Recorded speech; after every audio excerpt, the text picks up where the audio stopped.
Saudara, petualangan mega bintang Cristiano Ronaldo atau yang kita kenal dengan CR7 yang kini berusia 41 tahun di ajang pesta bola dunia berakhir setelah Portugal secara dramatis tersingkir dari babak 16 besar dan gol Spanyol disumbangkan di masa injury time menjadi penentu kemenangan dramatis. Pertandingan yang berlangsung ketat di Stadion Dallas, Amerika Serikat menyajikan jual beli serangan sejak awal menit dimulai. Kedua tim tampil disiplin hingga membuat lini serang masing-masing frustasi selama 90 menit waktu normal.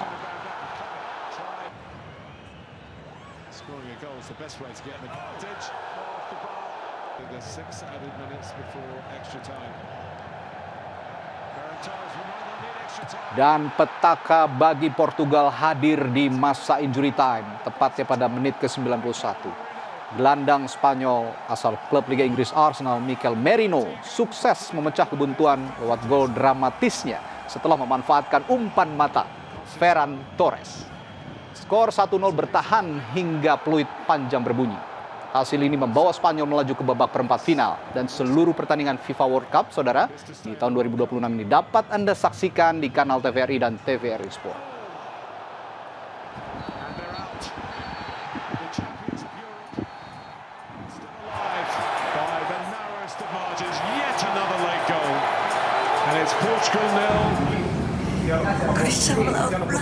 Usai pertandingan, Cristiano Ronaldo bilang partai melawan Spanyol di babak 16 besar berlangsung sengit dan kedua tim bermain apik. Meski demikian, menurut CR7, Spanyol lebih beruntung bisa memanfaatkan peluang menjadi gol. Ronaldo sudah 6 kali berlaga di ajang pesta bola dunia sejak perhelatan 2006 di Jerman. Dan Ronaldo mengatakan edisi 2026 menjadi aksi terakhirnya membela Portugal di ajang pesta bola dunia. Cristiano pun kini berusia 41 tahun dan sudah memenangi hampir semua trofi mayor di tingkat klub maupun negara, kecuali Piala Dunia. Bueno, fue un partido muy equilibrado, podía dar para cualquier uno, en mi opinión.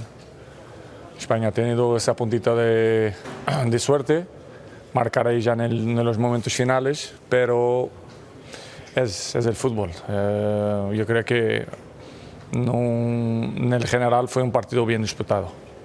Bueno, normal, triste por salir así del Mundial, pero como ha dicho ayer en la conferencia de prensa, ha dado todo, pues ha dado mi mejor y salgo de conciencia tranquila. No, este es el fútbol, esta es la vida de un futbolista, a veces se gana, a veces se pierde. Y hay que seguir. La verdad que fue mi último mundial, sí, pero lo demás tendré tiempo para pensar, estar con mi familia, no decidir las cosas de cabeza caliente y seguir la vida.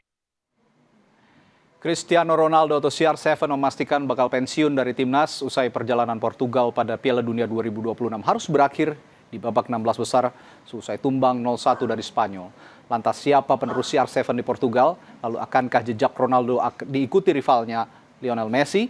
Kita akan bahas bersama analis sepak bola Wesley Hutagalung yang setelah bergabung melalui sambungan virtual. Selamat malam Bang Wes. Selamat malam Mas Tadi. Ya, Bung Wes, siapa yang nggak kenal CR7? CR7 sudah melewati semua masa emasnya, mulai dari juara di Liga Champions, juara di Liga-Liga Eropa, bahkan Piala Eropa, ya Nation League, tapi satu trofi yang belum ia raih, Piala Dunia. Dan sekarang itu gagal diraih, memutuskan untuk tidak bermain lagi untuk timnas. Ini kehilangan besar untuk Portugal, apa jangan-jangan Portugal akan lebih berkembang dengan tidak adanya Ronaldo, jangan-jangan? Selalu ada kemungkinan seperti itu ya Mas Adi. Jadi kadang-kadang kita harus lihat bahwa varian sepak bola itu tidak memang melulu soal individu. Ada teamwork, timnas yang bekerja secara tim. Tapi ada juga individu yang mengangkat tim. Kita ingat bagaimana Diego Maradona, lalu Lionel Messi. Itu yang mengangkat tim. Tapi ada juga nama besar yang mengangkat tim tapi tidak berprestasi di Piala Dunia juga. Ada Johan Cruyff, kalau masih ingat Zico, Roberto Baggio, Paolo Maldini, siapa lagi yang nama-nama besar tapi tidak bisa mengangkat tim. Jadi tidak bisa serta-merta penilaian ini kita berikan kepada Ronaldo dan mengatakan selesai sudah era emas Portugal. Sulit juga karena kita sebut itu di Belgia berapa periode kita katakan era emas periode di Belgia selesai. Ada lagi dan Mungkin kemarin itu kata banyak pengamat, kemarin sudah selesai era emas Belgia.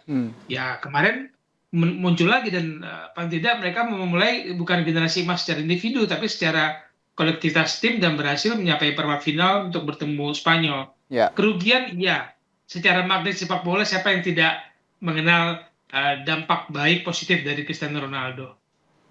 Oke, Bung Wes, kalau kita melihat siapa sosok yang bisa menggantikan Ronaldo di Portugal, sebenarnya ya sejauh ini juga Portugal tidak melulu mengandalkan Ronaldo. Masih ada nama-nama besar lainnya seperti Bernardo Silva, Bruno Fernandes, ada Ruben Neves dan lain-lain. Nah, kira-kira dengan tidak adanya Ronaldo yang akan menonjol di timnas Portugal itu siapa kira-kira?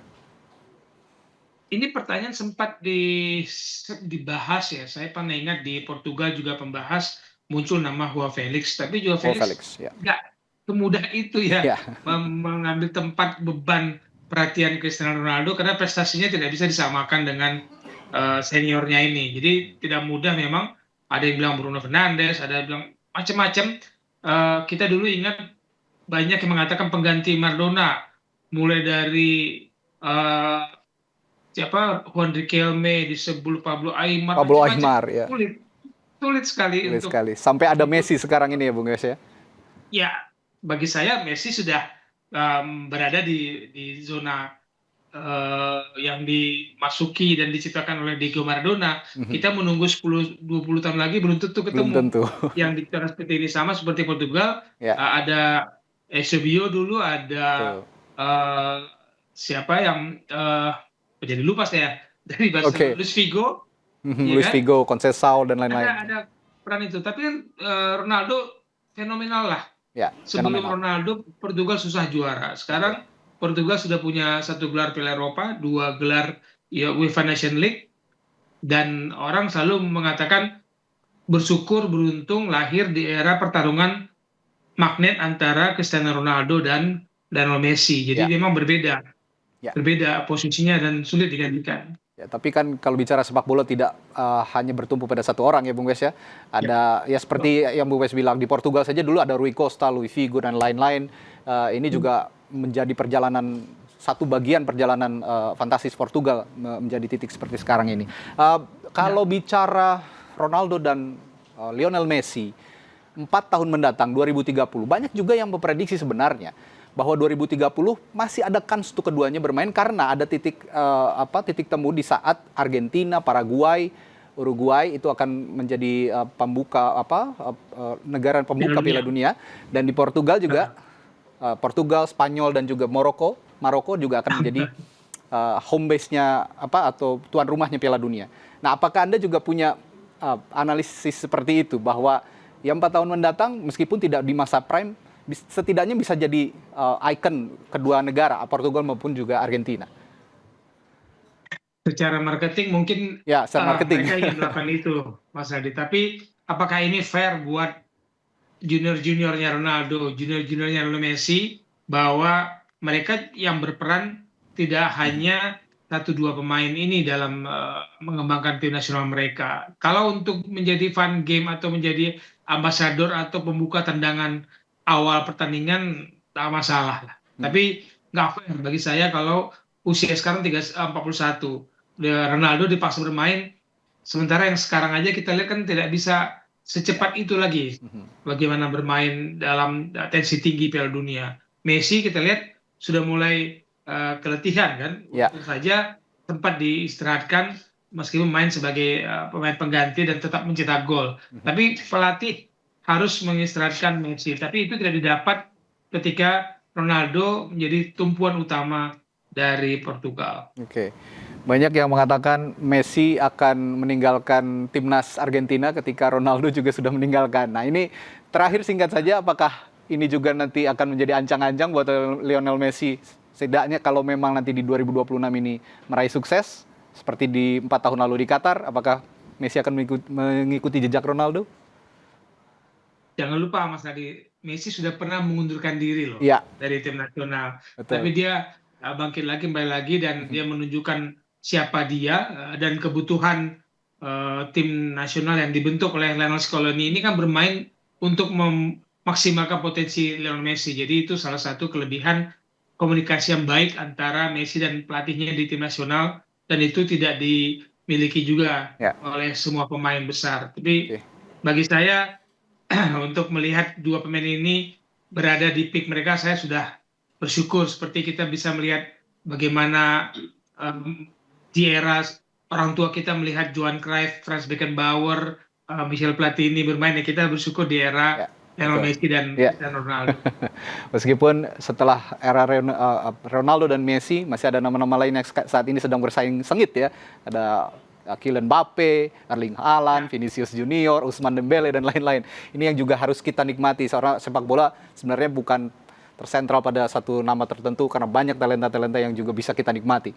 Terima kasih Bung Wesley Hutagalung, analis sepak bola yang sudah bergabung di Sapa Indonesia Malam. Kita jumpa lain waktu. Selamat malam Bung Wes.